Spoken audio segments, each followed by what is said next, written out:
நம்ம எப்போவுமே ஈரல்னாவே நான்வெஜ்ஜில் தான் செஞ்சு சாப்பிட்ருக்கோம். சைவத்தில் செஞ்சுருக்கோமா? இன்றைக்கி சைவ ஈரல் எப்படி செய்கிறதுன்னு பார்க்கலாமா? வாங்க வீடியோக்குள்ளே போகலாம்.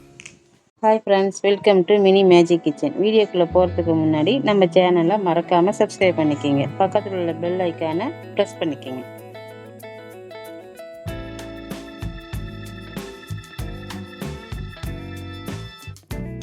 பாசிப்பருப்பை ஒரு 6 மணி நேரம் ஊற வச்சு எடுத்து வச்சுருக்கேன். அது கூட 5-6 பச்சை மிளகா, இஞ்சி பூண்டு பேஸ்ட்டு 2 ஸ்பூனு, இதெல்லாம் சேர்த்து இப்போ மிக்ஸி ஜாரில் போட்டு ஒரு அரைச்சி எடுத்துக்கலாம். இதுக்கு தேவையான அளவு உப்பு கொஞ்சம் சேர்த்துக்கலாம். இந்த அளவுக்கு கொஞ்சம் குறகுறப்பாக இருந்தால் சரி. இதை ஒரு தட்டில் போட்டு வேக வச்சு எடுத்து வச்சுக்கலாம். அடுப்பு ஆன் பண்ணி இட்லி கொப்பரை வச்சுக்கலாம். தடவி வச்சுருக்க மாவு எடுத்து உள்ளார வச்சு இட்லி கொப்பரை மூடி வச்சிடலாம். ஒரு 10 நிமிஷம் வெந்தால் போதும். இப்போ இதை அரைக்கிறதுக்கு 2 ஸ்பூன் மல்லி, 5-6 வரமிளகா, 1/2 ஸ்பூன் ஜீரகம், 1/4 ஸ்பூன் மிளகு, சோம்பு 1/2 ஸ்பூன், கிராம்பு ஒரு 4, பட்டை சின்னதாக, இதெல்லாம் சேர்த்து அரைச்சிக்கலாம். இப்போ வெந்துருச்சு இந்த இதை எடுத்து நம்ம கீத்தா போட்டு எடுத்து வச்சிடலாம். இப்போ அடுப்பு ஆன் பண்ணி வடை வச்சுக்கலாம்.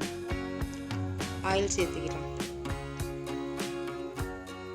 ஆயில் ஹீட்டானதும் 1/2 ஸ்பூன் கடுகு, 2 பெரிய வெங்காயத்தை பொடிசாக அரைஞ்சி வச்சுருக்கேன். இதை சேர்த்து நல்லா ஒரு கிளறிக்கலாம். இது கூட 1 ஸ்பூன் இஞ்சி பூண்டு பேஸ்ட்டு சேர்த்துக்கலாம். நல்லா வணங்கினதுக்கப்புறமா 2 தக்காளியை அரைச்சி எடுத்து வச்சுருக்கேன். அதையும் இதில் சேர்த்துக்கலாம்.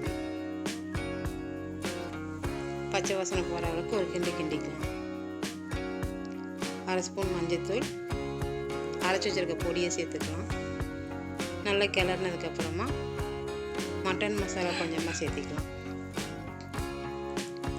இதெல்லாம் நல்லா ஒரு பெரட்டிட்டு இது கூட கொஞ்சம் தண்ணி சேர்த்துக்கலாம். இப்போ தண்ணி சேர்த்து இந்த தண்ணியை நல்லா கிளறி விட்டு மசாலா பச்சை வாசனை போகிற வரைக்கும் ஓரளவுக்கு உப்பு போட்டு மூடி வச்சிடலாம்.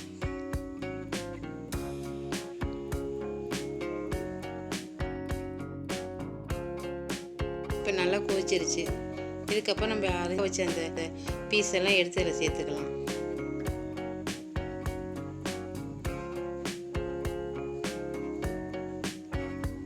சின்ன பீஸை நல்லா ஈரல் மாதிரி சைஸில் வெட்டி எடுத்துருக்கிறதுனால கரெக்டாக இருக்கும். இது நல்லா போட்டு ஒரு கிளறி விட்டுக்கலாம். இது 1 நிமிஷம் அப்படியே வேகட்டும். தட்டை போட்டு மூடி வச்சிடலாம்.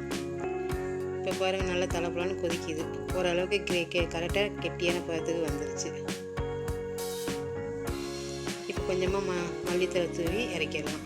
அவ்வளோதாங்க, நம்ம சைவ ஈரல் கிரேவி ரெடி ஆயிடுச்சு. நீங்களே வீட்டில் ட்ரை பண்ணி பாருங்கள்.